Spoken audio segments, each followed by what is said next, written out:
The Grand Hall of the Galactic Council sparkled with crystalline lights as Admiral James Walker stood proudly before the assembled alien representatives. Earth's admission to the Council 10 years ago had seemed like humanity's greatest achievement. Now he felt sick to his stomach as he stared at the encrypted data pad in his hands. "Send the confirmation," he whispered into his neural link, knowing his team back on Earth would understand. The weight of his discovery pressed down on his shoulders like a heavy blanket. The Council, this supposedly peaceful federation of species, had been lying to humanity from the very beginning. 3 levels below the Grand Hall, in a secure communications room, Walker's most trusted analyst broke through another layer of alien encryption. The holographic displays lit up with more damning evidence. Detailed plans for mass genetic harvesting of Earth's population, biological weapons research using human test subjects, and systematic exploitation of Earth's resources. "Those arrogant monsters," the analyst muttered, hands shaking, as she transferred the data to secure channels. "They never saw us as equals. We were just lab rats to them all along." Back on Earth, in the hidden command center beneath the Rocky Mountains, General Emma Stone reviewed the incoming intelligence. Her weathered face hardened as she studied the Council's true plans. The aliens had carefully orchestrated everything. The peaceful first contact, the technological exchanges, the cultural integration programs, all of it designed to the lower Earth's defenses. "Begin Operation Dark Shield," she commanded, her voice steady despite the gravity of the situation. Throughout the solar system, hidden defense platforms silently powered up. Massive underground bunkers, disguised as mining operations, activated their life support systems. Humanity had not been as trusting as the Council believed. The Council meeting continued above, unaware of the humans' discovery. The High Speaker, a tall being with iridescent scales, droned on about galactic unity and shared prosperity. Walker fought to keep his expression neutral as he observed the other Council members. How many of them knew? How many had voted to approve the plans for humanity's exploitation? In orbit around Earth, Commander Linda Hayes received the alert on her supposedly civilian research station. Within minutes, the station's innocent-looking outer hull began to reshape itself, revealing weapons systems that had been hidden since its construction. Similar transformations occurred across Earth's orbital infrastructure as humanity's carefully concealed military capabilities emerged from their peaceful disguises. "All units, maintain current positions," Hayes ordered. "Wait for the signal." The Council would launch their attack soon. Their own encrypted communications revealed their timeline. But humanity would be ready. Years of paranoid preparation, dismissed by many as wasteful, were about to prove their worth. Walker excused himself from the Council session, citing a minor diplomatic matter. As he walked through the ornate corridors of the Council station, he passed aliens of various species. Some nodded respectfully. Others ignored him. None realized that their carefully laid plans were already unraveling. Phase 1 complete, he reported via his neural link. They suspect nothing. The small device hidden in his diplomatic badge had finished mapping the station's critical systems. Soon, this symbol of galactic civilization would learn why humans had survived countless wars and disasters on their homeworld. On Earth, military bases disguised as civilian installations quietly prepared for war. Weapons developed in secret, incorporating both human innovation and stolen alien technology, were brought online. The Council thought they had carefully monitored all of humanity's military development. They didn't know about the shadow industries buried in asteroids or hidden beneath Earth's oceans. "All sectors report ready," General Stone confirmed, watching as green lights appeared on her strategic display. "Bunker networks are prepared to receive civilians. Ghost Fleet units are in position." Years of hiding their true capabilities were about to pay off. The Council had made a fatal mistake. They had judged humanity by their open communications, their visible military forces, their official technology levels. They hadn't understood that 10,000 years of human warfare had taught humanity the value of keeping an ace up their sleeve. They hadn't realized the humans, who had spent centuries writing stories about alien invasions, had never fully trusted their new galactic neighbors. As the sun set over Earth's major cities, millions of citizens went about their normal lives, unaware that their world stood on the brink of war. But deep underground, inside mountains, and hidden in orbit, humanity's true strength waited. The Council would soon learn that humanity's welcoming smile had hidden sharp teeth, and those teeth were about to close around their throat. The Council struck at dawn. Their warships emerged from faster-than-light travel in perfect attack formation, expecting to find Earth's defenses as weak as their intelligence suggested. Instead, they flew straight into humanity's trap. Captain Lisa Reed watched from Luna Base as the first wave of alien ships approached Earth. The Council fleet was massive, thousands of ships stretching across space like a swarm of angry hornets. They moved with the confidence of predators who thought their prey was helpless. "Let them get closer," she ordered, her voice calm despite the tension in the command center. The holographic display showed Earth's official defense stations powering up slowly, exactly as the Council would expect. The Real Surprise waited in the darkness behind Earth's moon. The Council ships launched their first attack. Brilliant beams of energy struck Earth's orbital stations. The aliens watched with satisfaction as several human defense platforms exploded spectacularly. Their sensors showed Earth's military responding in confusion, exactly as planned. But it was all a show. Now, Reed commanded, across the solar system, humanity's hidden fleet powered up. Asteroids that had been thought to be simple mining operations split open, revealing heavily armed warships. Civilian cargo ships transformed, weapons systems emerging from false hulls. Behind the moon, humanity's true military force waited. The Council Admiral's smug expression vanished as new contacts appeared on his tactical display. Where there had been empty space seconds before, hundreds of human warships now existed. His sensors had to be malfunctioning. There was no way humans had built this many ships without the Council knowing. "All Ghost Fleet units, execute pattern strike," Reed ordered. The human ships moved with practiced precision, their formation splitting the Council fleet into smaller groups. Years of secret training paid off as humanity's real weapons opened fire. New types of weapons, ones the Council had never seen before, tore through alien shields. Human ships used tactics that made no sense to the Council commanders. Until it was too late. While alien fleets relied on organized battle lines, human ships fought like wild animals, unpredictable and fierce. "They're retreating from sectors 3 and 4, a tactical officer reported. On the main display, nearly a third of the Council fleet was already pulling back, their formations broken. The aliens had expected an easy victory over primitive humans. Instead, they faced an enemy that had prepared for this exact moment for years. Deep inside Luna Base, Reed accessed the station's true defense systems. The Council thought the moon base was just a research station with basic shields. They didn't know about the massive gun hidden inside the Tycho crater, built in secret over the last decade. "Tycho battery, target their command ship," she ordered. The crater's surface rippled as hidden doors opened. The Council Admiral barely had time to realize his mistake before the massive weapon fired. His flagship vanished in a flash of light that lit up space like a new sun. Back on Earth, General Stone watched the battle from her underground command center. "Launch the counterattack," she ordered. More ships emerged from hidden bases on Mars and among Jupiter's moons. The Council fleet found itself caught between multiple forces, their careful plans falling apart.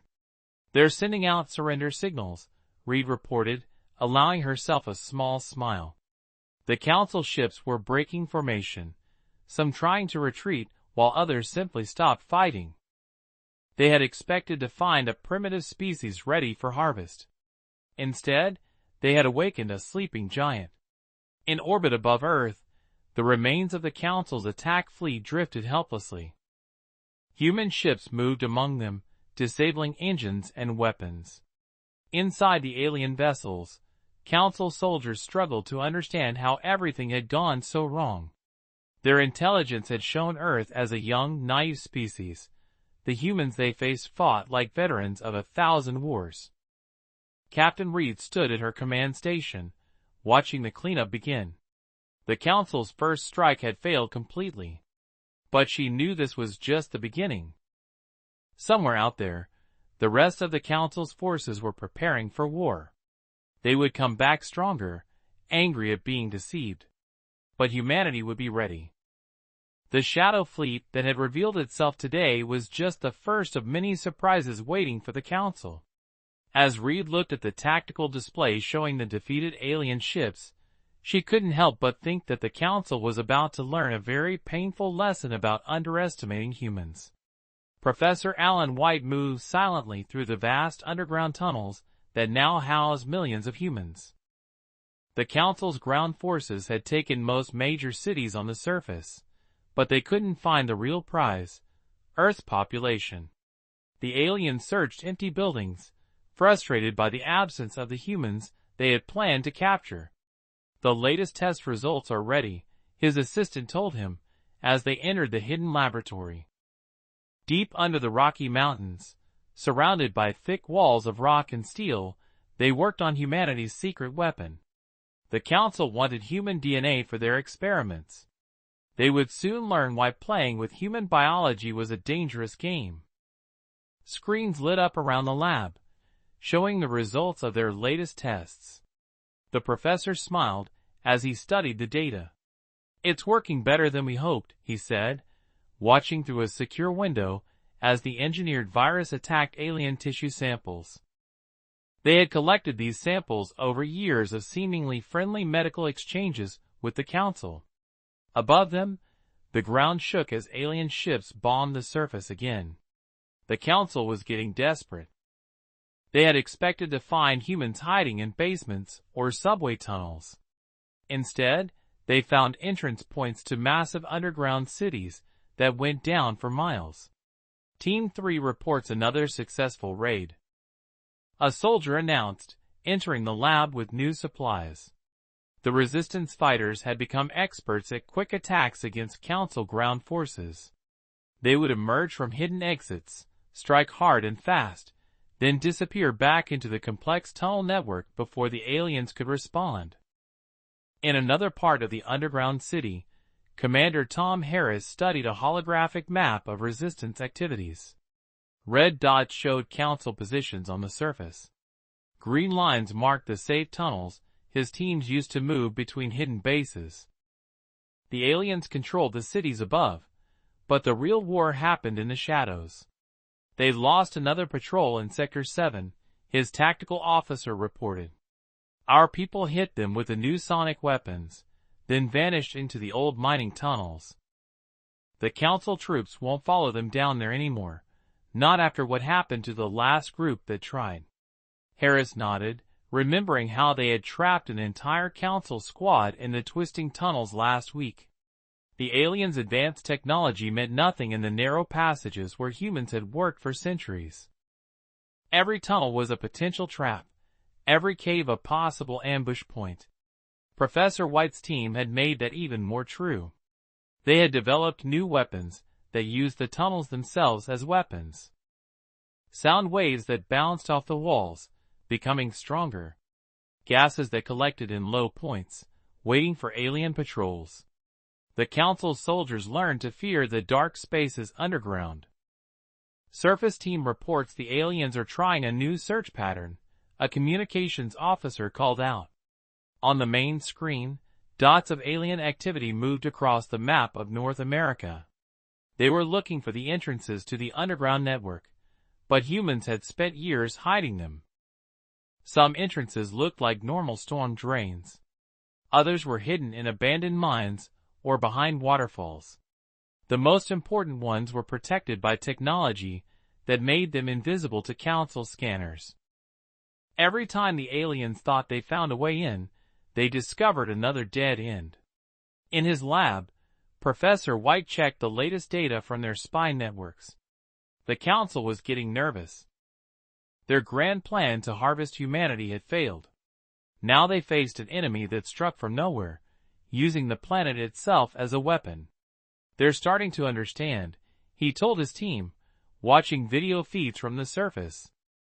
Council troops moved in tight groups now, jumping at shadows.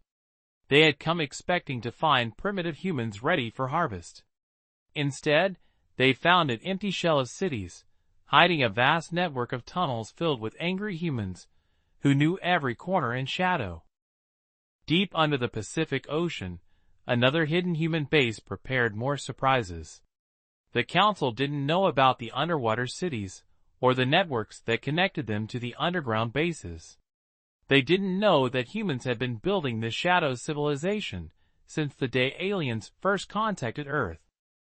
As Professor White studied his latest weapon designs, he thought about how the Council had underestimated humanity. They saw humans as simple test subjects, interesting only for their DNA. They never considered that humans had survived on Earth for thousands of years by being clever, paranoid, and very, very good at fighting back. The underground resistance was just the beginning. Soon, the Council would learn what happened when you tried to cage a species that had spent its entire history learning how to survive. Commander Mark Thompson stood on the bridge of his flagship, hidden inside the hollowed-out asteroid that had been his home for the past 5 years. Around him, dozens of warships waited in the darkness of the Mars orbital zone. The Council never found these ships because they never thought to look for them. They believed all human ships had to be built on Earth. "All ships report ready," his second-in-command announced. On the main screen, green lights showed hundreds of vessels scattered through the asteroid belt. Each one had been built in secret, using materials mined from the very rocks that hid them. The Council's intelligence said humans had only 50 warships. They were about to learn how wrong they were. "Begin Operation Thunderstrike," Thompson ordered. Across the asteroid belt, rocks that seemed dead and empty split open like eggs hatching. Warships emerged from their hiding places, their dark hulls designed to blend with space itself. The Council's patrol ships didn't see them coming until it was too late.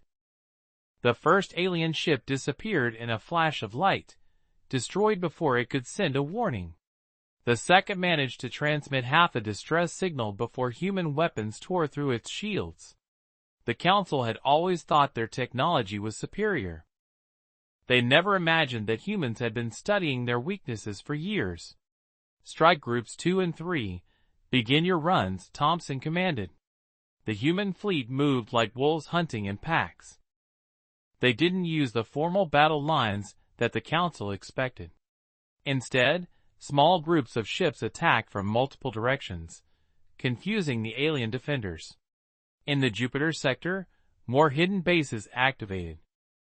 What the Council thought were simple gas mining stations transformed into heavily armed fortresses. Human ships poured out of them, catching the alien patrol fleets between two forces. The Council commanders couldn't understand how they had missed such a massive military buildup. "They're sending reinforcements from Mars," a sensor officer reported. Thompson smiled. The Council was reacting exactly as planned, pulling ships away from their main bases to deal with the threat. They didn't realize they were falling into a trap years in the making. "Launch the miners," he ordered. Across the asteroid belt, smaller ships that looked like normal mining vessels moved into position. The Council ignored them until they started their real work. These ships carried special weapons designed to tear apart alien hull materials. They had practiced on asteroids for years, perfecting their techniques. The Council fleet scattered as their ships started breaking apart. Their commanders had never seen weapons like this before. Human mining lasers, modified and strengthened, cut through alien armor like it was paper. The Council had thought Earth's mining technology was primitive. They never guessed that humans had turned it into a weapon. Main Council fleet is moving to Sector 7, communications reported. Thompson watched as the alien ships tried to form a defensive line, but they were fighting in the asteroid belt, where human ships had trained for years. Every rock could hide a human vessel. Every shadow might contain a weapon. Execute pattern strike Delta, Thompson ordered. His fleet split into smaller groups, using the asteroids as cover. They had practiced these moves thousands of times.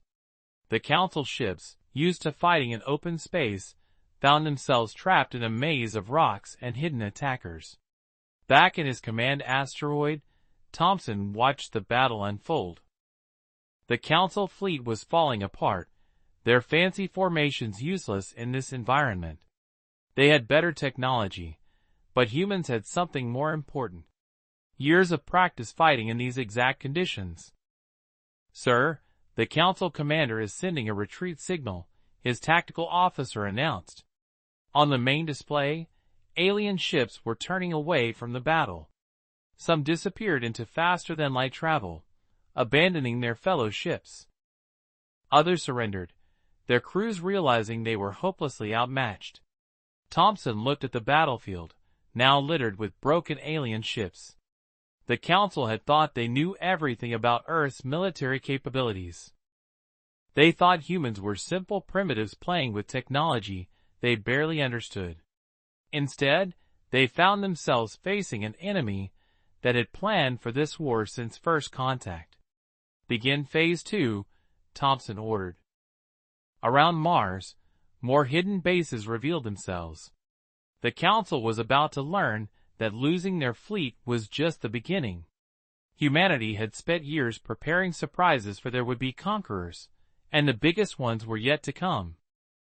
As his ships moved to their next targets, Thompson thought about how the Council had underestimated humans. They thought humanity's strength was in their ships or their weapons. They never understood that humans' real power was in their ability to plan, to prepare, and to turn anything, even rocks in space, into a weapon. Professor White stared at the final test results on his screen. After months of work in the underground lab, they had done it. The bioweapon was ready. He thought about the irony. The Council had wanted to experiment on human DNA, but now human scientists had turned alien biology against them. "All tests show 100% effectiveness," his chief researcher reported. In the secure testing chambers, the engineered virus attacked alien tissue samples, while leaving human cells completely untouched. They had used the Council's own medical database against them. Data collected during years of supposed peaceful exchange. "Begin production," White ordered. Deep in the underground facility, automated systems started working. The Council thought they had monitored all of Earth's biological research.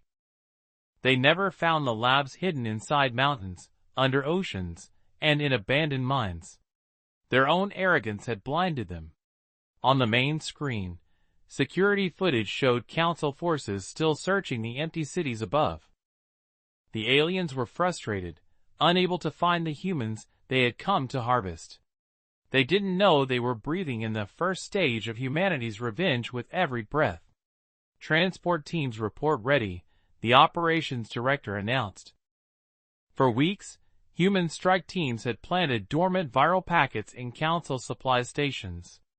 The aliens' own transportation network would spread humanity's weapon for them. Every ship that left Earth carried the sleeping virus, waiting to be activated. Professor White checked the final safety protocols. The virus was designed to affect only Council species, using their own genetic data against them.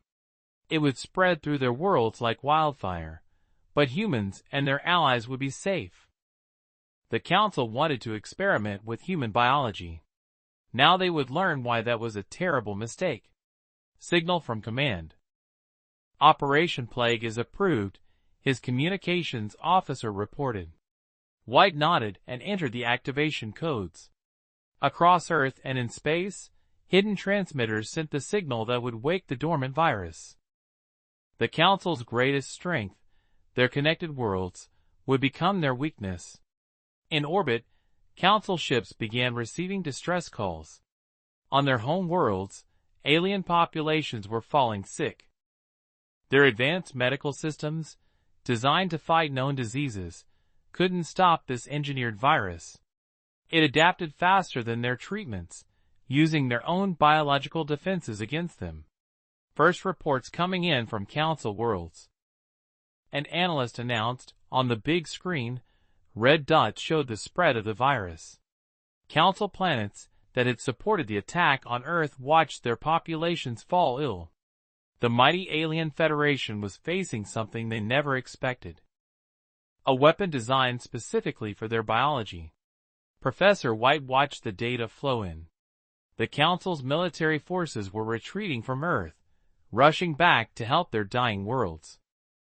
Their great invasion fleet was falling apart as crews became too sick to fight. The aliens who had thought to harvest humanity were now begging for help. They're sending a request for medical assistance, his assistant reported.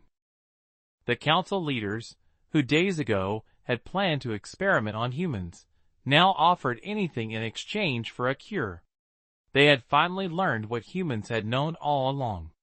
Playing with biology was dangerous. In his secure office, White reviewed the demands they would send to the Council. They would give them the cure, but only after complete surrender. The aliens would learn that humanity's mercy came with a price. Every world that had supported the attack on Earth would pay for their choices. New data from the outer colonies. A scientist called out. The virus was spreading faster than expected. Council worlds that had thought themselves safe were reporting outbreaks. Their own transport ships, fleeing from Earth, had carried the weapon to every corner of their territory. White looked at the specimen containers holding the cure. Humanity had it ready before they even released the virus. They weren't monsters like the Council. They would save the alien populations, but first, the Council would admit their crimes to the galaxy. Their 1,000-year rule was over. Send the terms, he ordered. On screens around the lab, more Council worlds turned red as the virus spread. The aliens had thought humans were primitive because they hadn't spread across the stars. They never understood that humanity had stayed mostly on Earth because they remembered old lessons about plagues and diseases.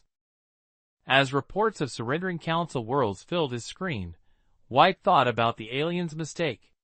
They had seen human kindness as weakness, human caution as primitiveness. Now they learned the truth.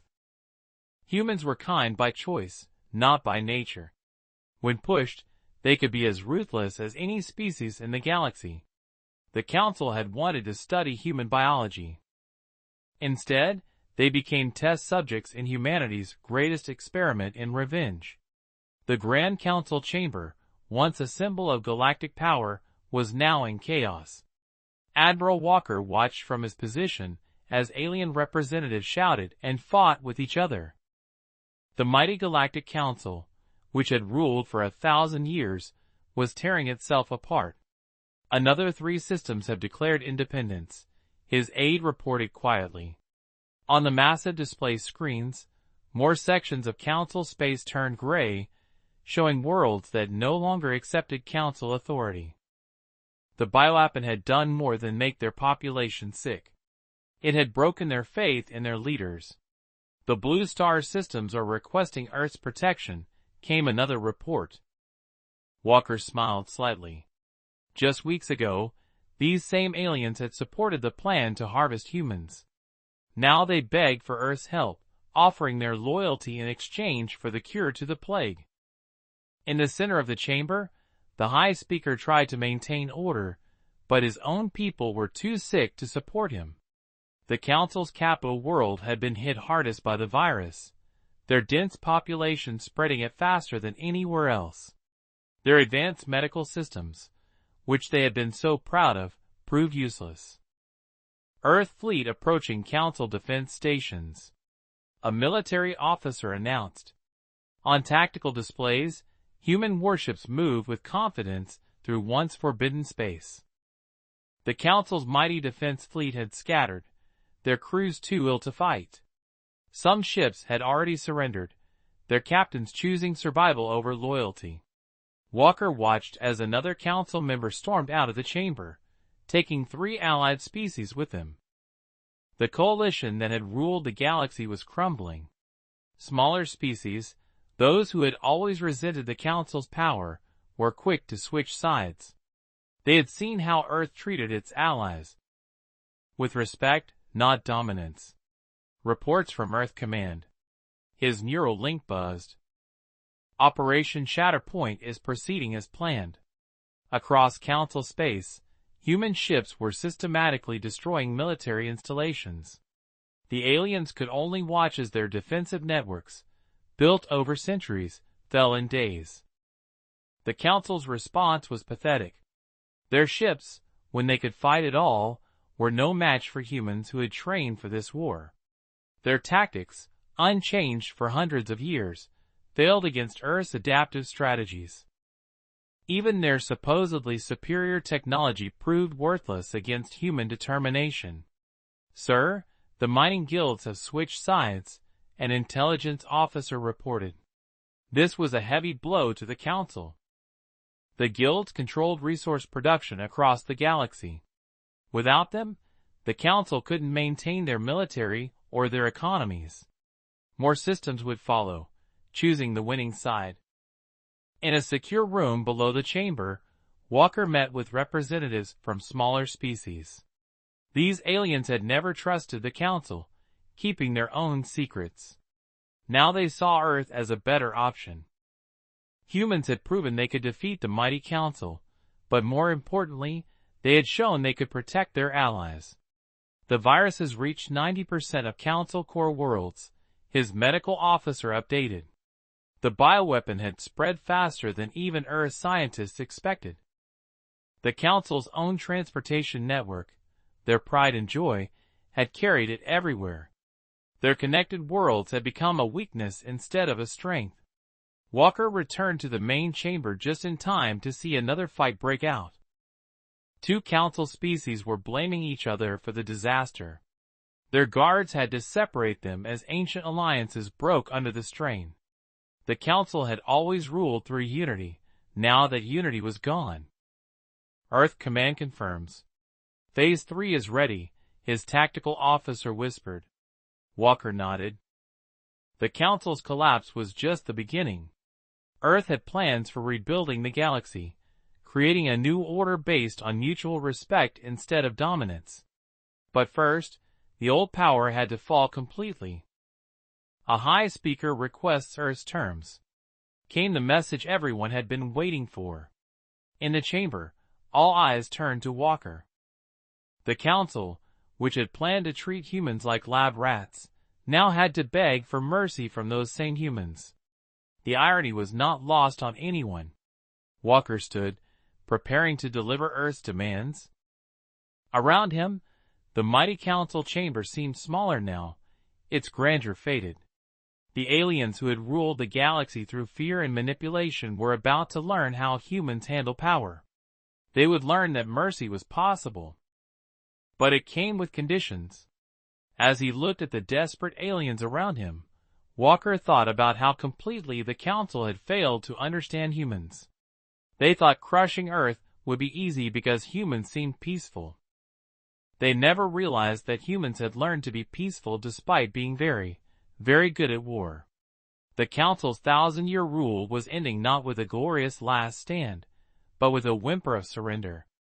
1 year after the Council's surrender, Admiral Walker stood in the newly built Terran Alliance headquarters on Earth. The massive building, constructed from materials donated by grateful alien worlds, symbolized humanity's rise to power. Through the giant windows, he could see ships from 100 different species in orbit, all there to work with Earth, not against it. The last Council leader has been found, General Stone reported. The former High Speaker had tried to hide in the outer colonies, but there was no escape. Earth's intelligence network, built during years of pretending to be primitive, had grown even stronger. Now it covered the entire galaxy. The trial begins tomorrow, Walker nodded. In a special court built in Geneva, the Council's leaders would face justice. The charges were clear: attempted genocide, conspiracy to commit biological warfare, and crimes against sentient beings. The same aliens who had planned to experiment on humans would now answer for their crimes. On screens around the command center, reports showed the galaxy's recovery. The cure for the bioweapon had been given to all worlds that accepted Earth's leadership. Those who had surrendered quickly recovered first. Those who had resisted learned that human mercy came with a price. They had to wait longer, watching their people suffer. The mining guilds report another productive quarter. An economic advisor announced. Under human management, the galaxy's resource networks were more efficient than ever. Earth had learned from the Council's mistakes. Instead of ruling through fear, they shared benefits fairly. Happy allies were loyal allies. Walker reviewed reports from the new military training programs. Earth's forces now taught their tactics to allied species. The Council had kept their subject worlds weak. Humans made their allies strong. Every species brought unique abilities to the Alliance. Together, they were stronger than the Council had ever been. "Sir," the diplomatic corps reports success in the Outer Rim, his aide reported. More independent worlds were joining the Terran Alliance every month. They saw how Earth treated its allies, with respect and fairness. The Council had ruled through force. Earth ruled through cooperation and mutual benefit. In orbit, the new Alliance fleet conducted exercises. Ships of different species worked together, learning from each other. The Council had kept their members separate, afraid they would unite against them. Earth encouraged cooperation, knowing that diversity made them stronger. Professor White's team has made another breakthrough, came a report from the Science Division. The same labs that had created the bioweapon now worked on medical advances to help all species. Earth showed the galaxy that human science could heal as well as harm. It was a powerful message. Walker walked to the Situation Room, where holographic displays showed the known galaxy.